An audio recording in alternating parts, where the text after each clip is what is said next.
Welcome to Beyond Our Focus. I'm Stefan, this is Amanda, and this is Breaking Prisms, where we go over the Twilight Zone and Black Mirror each week, one or the other. We're up to episode 4 of the Twilight Zone, called The 16mm Shrine. Yes. What an interesting name for this episode, in my opinion. Do you know why? Apparently not. Today is Tuesday, October 9th. And why? It never really says why exactly they picked that name, but 16mm, like 16mm super film. Oh. Yeah. Like the vintage. Yeah, and it's vintage. The shrine. Okay. Yeah, and it's pretty much like it's her shrine to it, so. Yeah, okay. Yeah. As you can probably tell right off the bat, not one of our favorite episodes. No. As far as Twilight Zone goes, my least favorite episode we've watched from the 4. I the least interesting of the 4. Don't have a whole lot of notes. We're going to go over what we anything we liked. Of course, it starts off with this lady watching a film. Yes. Miss Barbara Jean Trenton. Yes. Miss Barbara Jean Trenton. Also known as Barbie, and I don't know what other name she's called. Yeah, she's called Barbie quite a few times.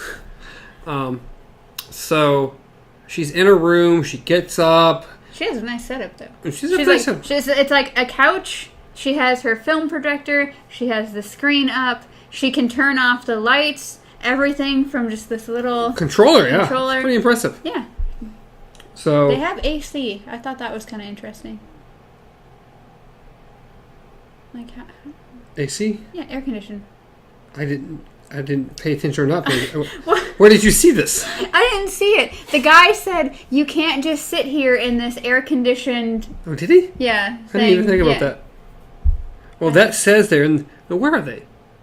They're in Hollywood. Yeah. So it really doesn't get too terribly hot there. So it's weird. Yeah, but she's rich. The West Coast gets fire. They're on fire. What the hell? Yes, they get hot over there. It's Hollywood. They're fine. It's California. They never get hot over there. Okay. Anyway. She gets up, the maid comes in, or knocks on the door, and comes in, and then it just gets terribly frightened. Like, you mean unexpectedly terribly frightened. Yeah, she just weirded out. Like, she's pretty much, you just see her go in, and then pretty much go out, and next thing you know, there's a knock on the door. Was it Mr. Wise or whatever his name is? Mr. Weiss. Daniel Weiss. But he comes in. Apparently, he's an old friend of Miss Barbara Jean. Is he an old friend or is he like her agent? I don't know. Because I got the feeling through the episode he's her agent. It seems like he's trying to get her a gig. Yes. So maybe both. I guess when you're because she's an actress. She's an older actress. Beyond her prime. Yes. An older actress. Yes. Somehow with still lots of freaking money. And the films that she watches tend to be her own. I don't even think tends to be. I think she exclusively only watches her own old films. Which is strange because I think we had a discussion about this in one of our other episodes. It may not have even been Breaking Prisms, about how a lot of actors and actresses say they will not even watch their own films. Yeah, because a lot of people don't like to see themselves on camera. Yeah. So I guess maybe she just reached an age where she wanted to relive them. And that seems to be the theme of this episode. Yes. Because this takes place in 1959, and her last big films were in 1933 and 1934. Yes. There has been a 25 years, and apparently she's not really done much of anything. No. So she is trying to relive her past through these films. So yes, she's pretty much told, like, she's like, oh, I remember the glory years of this movie and this movie. And he tries to get her to realize how old those movies are and how old she is, but try to do it kind of in a nicer-ish way without saying you're a washed-up old hag. But because she is. And she's much older. She, of course, is trying to relive her past through these movies. She keeps herself locked up in this room all day, all the time.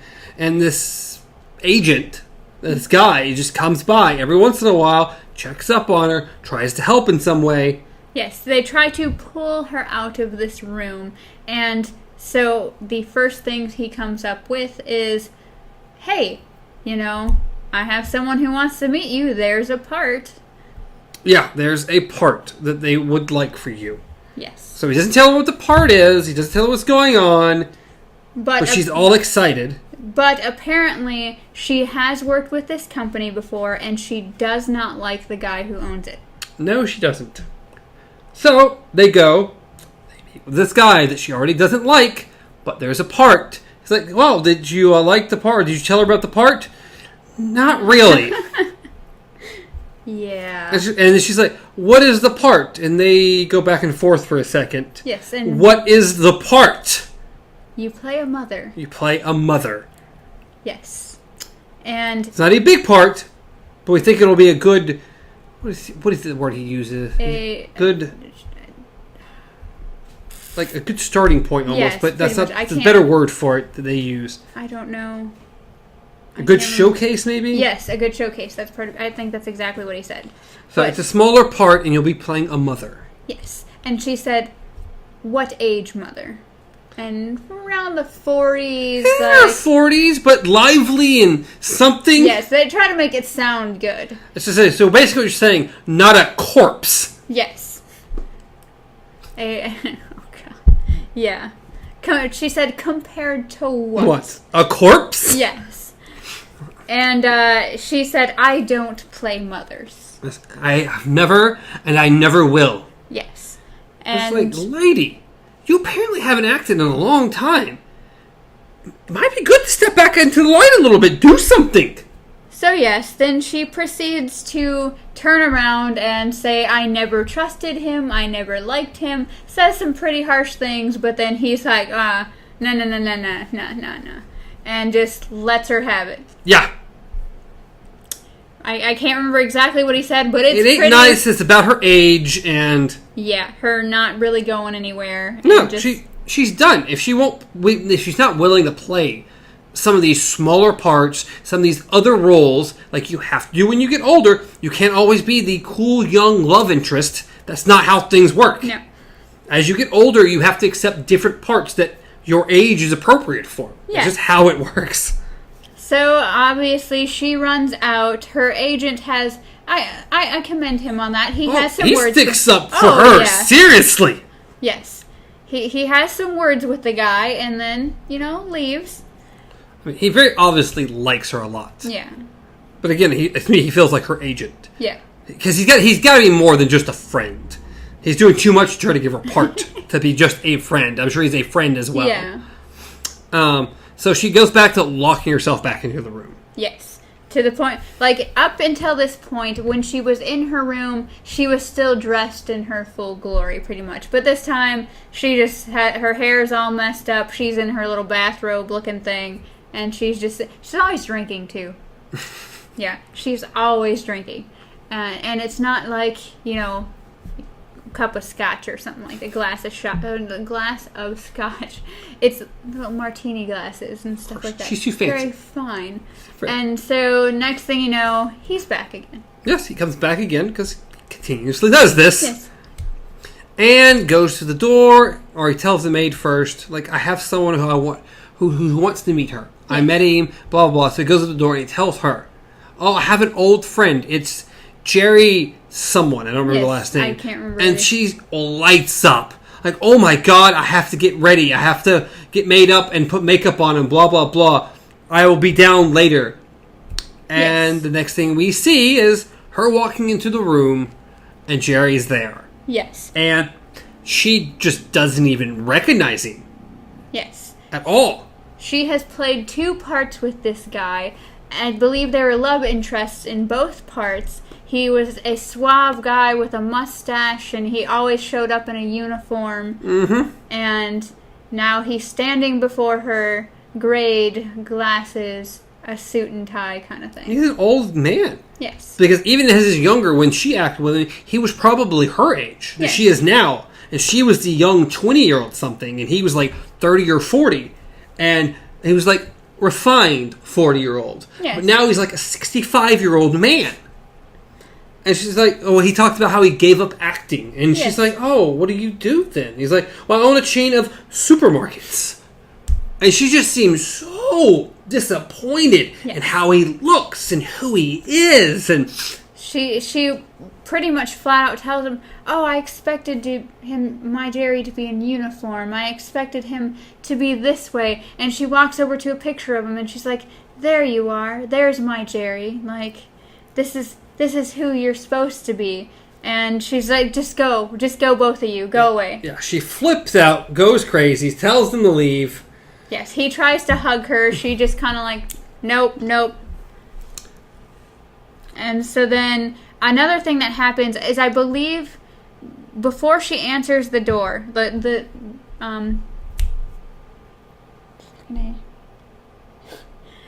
maid, before she opens the door for Daniel again, she mentions that she's kind of shaky around her. She's like, she's locked in that room. She won't come out. And she's like, I swear, sometimes when I go in there, it's like I can see her on the screen. And then he's just like, well, I'm going to change that. I have an old friend for her. Mm-hmm. And then now of course, she goes back to locking herself in that room. And once again. Well, the first thing that she does is she talks about wishing.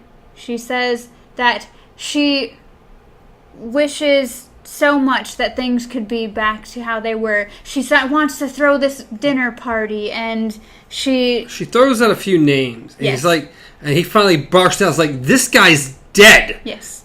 This guy lives in Chicago or whatever, and the other one has been disappeared for like 40-something years. Yes. And so it just like hits her hard, and that's the first time that we see him visibly get upset to the point where he just walks out. He wants her to get out of the past. Yes. He really wants her to move on. He wants her to start acting again. He wants to do something other than lock herself in this room infatuated with the 1930s. Yes. So, once again, she just goes back. Once again, she's back in this room. And she's looking at the screen, and she's just like, I wish I could be there again.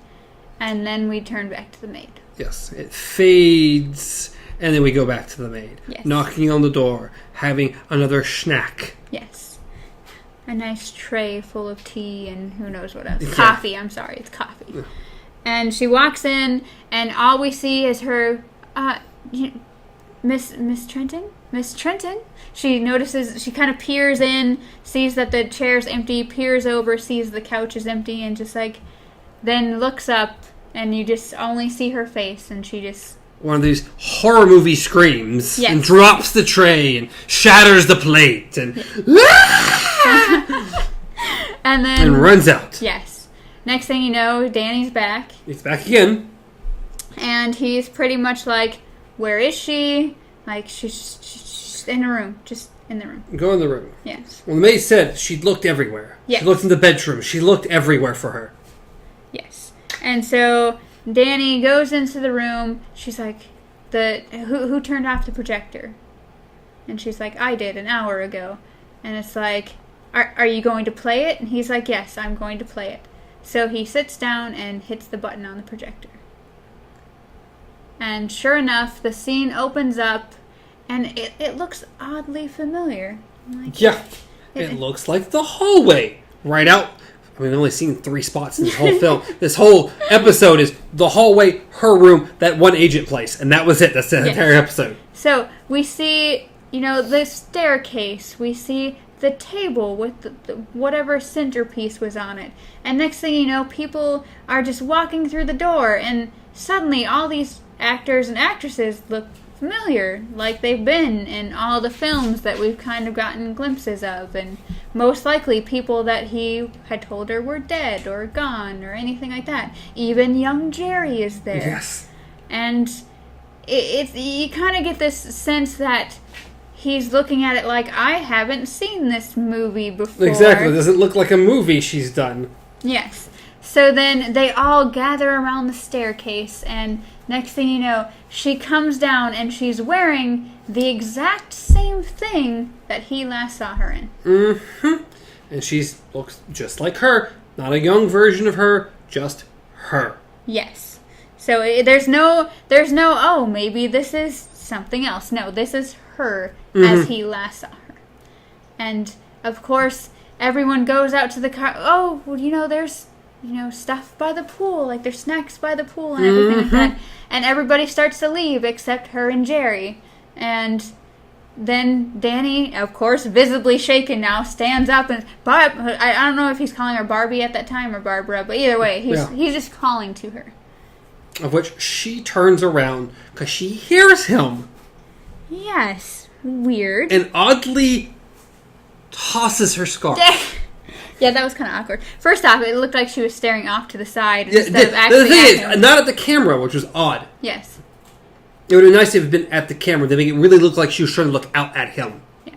But yes, she's staring kind of off to the side and she... tosses her scarf. Yes. And then just leaves the scene. Yes. And he's still trying to call it to it, and then the projector stops, the wheel spinning, and he just kind of sits down stunned for a moment. And then shuts the projector off. So, we're like, okay, so did she wish herself into this? Only conclusion. Are they hallucinating? No. So, he walks out to the foyer, and... The only weird part, but in my opinion, the strangest part of the whole episode... Yeah. Is he walks out to the foyer right next to the table that was there, the staircase, and... Oh... There's something on the ground. Like, what could it be? It's the scarf. Which doesn't make sense to me. Like, everything else I can accept. The scarf somehow transporting from the movie version to the real world outside there is just odd. Well, she wished it would happen into her life. She wished that her house could be transported back, because that was one of the strongest points of or arguments of the entire thing, is that when she was talking about the party and the people and everything, she wanted to shut out the world. Mm-hmm. She wanted the world to move on and for her to stay in her little bubble, that she was going to close the doors and draw the shades and everything was going to be left out there, and she would live in her 30s world, have her parties, and so she created her own little world within the film. She did. Which is the interesting part of the episode. Yes. Because the rest of the episode was like, well, this is really not much. No, it was literally watching someone watch movies. Yeah. Because even the first episode, most of the movie was just one guy walking around an empty town. But that was entertaining. It was a lot of tension and suspense and him talking to a mannequin, which was funny. Yes. But this was very just her and... It could have just been a story about a washed-up actress. It could have. Until the end. So... Not super exciting. It wasn't terrible. It wasn't bad. It's just the least interesting of all the episodes. Yes. I would definitely agree. But still interesting. Her going into this fictional world that she personally created for herself. Yeah. It brings a lot of things to mind. Like, would you do it? Would you, if you could just transport yourself into a world of your making, would you just close out the rest of the world? I don't know. I guess I like the idea. It's a would you if. I know, but I like the idea of advancement. Yeah. I like seeing what's going to come next. I'm not very much about living in the past. Not me personally. Yeah. She is, because that was her glory day. That's when she was acting at her best alongside these other big famous actors. And this could be our glory days. Well, that's our goal. The future is my glory days, not the past. So, well, I'm just saying, like, this could be our glory days, and then we could just be washed up old podcasters. And we're already washed up old podcasters. So, okay. On that note, tell us what you think. Yeah, let's know how you thought about it. Maybe you were more fond of it than we were. That would be interesting. Yeah. Maybe you liked it more than some of the previous episodes. We didn't, but maybe you did. Let us know in the comments down below. Throw a like on, throw some comments, subscribe to the channel, which would always be awesome. But you can always reach me at BJJGamer, Amanda at KZPup, the show at Beyond Our Focus on Twitter, Instagram, and Facebook. Anything else? We are also on a lot of major podcast services beyond our focus. Yes, also on a lot of major podcast services, including Spotify. So that's fun stuff. Other than that, I think we're good. I think that rounds out the show there. So until next time, long days and pleasant nights.